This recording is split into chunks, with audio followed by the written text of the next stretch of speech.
ప్రభుత్వ కార్యాలయాలు విద్యా సంస్థలకు తెలంగాణ ప్రభుత్వం సెలవు ప్రకటించింది. మాజీ ప్రధాని మన్మోహన్ సింగ్ మృతికి సంతాపం తెలుపుతూ ఈ నిర్ణయం తీసుకుంది. వారం రోజులు సంతాప దినాలుగా పాటించాలని ఉత్తర్వులు ఇచ్చింది.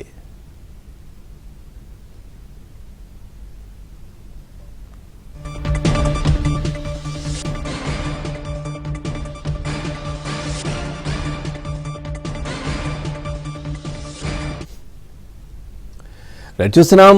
ప్రభుత్వ కార్యాలయాలు విద్యా సంస్థలకు తెలంగాణ ప్రభుత్వం సెలవు ప్రకటించింది. మాజీ ప్రధాని మన్మోహన్ సింగ్ మృతికి సంతాపం తెలుపుతూ ఈ నిర్ణయం తీసుకుంది.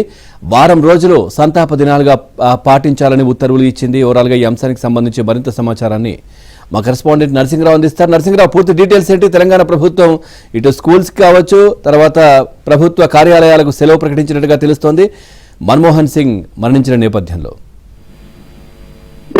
మన్మోహన్ సింగ్ గొప్ప మానవతావాదిగా, ఆయన దేశ ప్రధానిగా ఆర్థిక సంస్కరణలు తీసుకొచ్చినటువంటి గొప్ప మహనీయుడిగా ఆయనకు ఒక గొప్ప పేరుంది. సో ఆయన మృతికి సంతాప సూచకంగా ఈ రోజు ప్రభుత్వ కార్యాలయాలకు, అదేవిధంగా విద్యా సంస్థలకి తెలంగాణ రాష్ట్ర ప్రభుత్వము సెలవును ప్రకటించింది. సో ఆ మేరకు రాష్ట్ర ప్రధాన కార్యదర్శి చీఫ్ సెక్రటరీ శాంతికుమారి ఉత్తర్వులను జారీ చేసి ఆ ఉత్తర్వులను అన్ని జిల్లా కలెక్టర్లకి, పోలీస్ డిపార్ట్మెంట్ కి, విద్యా సంస్థలన్నిటికీ సెలవు ప్రకటించాలని చెప్పి ఆదేశాలు జారీ చేసింది. ఈ రోజు సెలవుతో పాటుగా వారం రోజుల పాటు సంతాప దినాలు పాటించాలని కూడా ఆదేశాలు జారీ చేసింది. అందులో భాగంగా జాతీయ జెండాను అవతరణ చేసి సంతాప దినాలు పాటించాలని చెప్పి ఆదేశాలు జారీ చేసింది. సో ఈ నేపథ్యంలో ఈ రోజు సెలవు ప్రభుత్వ కార్యాలయాలకు, విద్యా సంస్థలకి,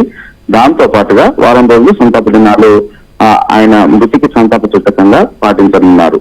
సో నిజానికి మన్మోహన్ సింగ్ ఇటు దేశంలో అనేక సంస్కరణలు, ప్రధానమంత్రిగా 2004లో ఆయన బాధ్యతలు చేపట్టిన తర్వాత అనేక సంస్కరణలు తీసుకొచ్చారు. ఆర్థికవేత్తగా అనేక సంస్కరణలు, ఆర్థిక శాఖ మంత్రిగా అనేక సంస్కరణలు తీసుకొచ్చారు. అందులో ప్రత్యేకించి తెలంగాణకి మన్మోహన్ సింగ్ కూడా ప్రత్యేక అవినాభావ సంబంధం కూడా ఉంది, అనుబంధం కూడా మన్మోహన్ సింగ్ ఉంది.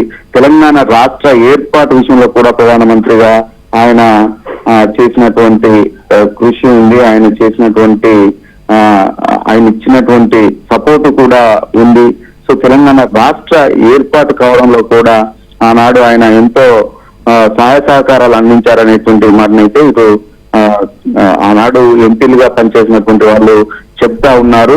సో అలాంటి మహనీయుడికి మనం గౌరవాన్ని ఇవ్వాల్సినటువంటి అవసరం ఉందని చెప్పి ఇటు ప్రభుత్వం కూడా భావించినట్లుగా చెప్తా ఉన్నారు. అందులో భాగంగానే ఆయన మృతికి సంతాప సూచకంగా ఈ రోజు సెలవుతో పాటుగా వారం రోజులు సంతాప దినాన్ని పాటించాలని చెప్పి ప్రభుత్వం నిర్ణయించినట్లుగా చెప్తా ఉన్నారు. సో ఆ మేరకు ఉత్తర్వుల్ని శాంతికుమారి రాష్ట్ర ప్రభుత్వ ప్రధాన కార్యదర్శి జారీ చేశారు. Right, thank you Narasimharao.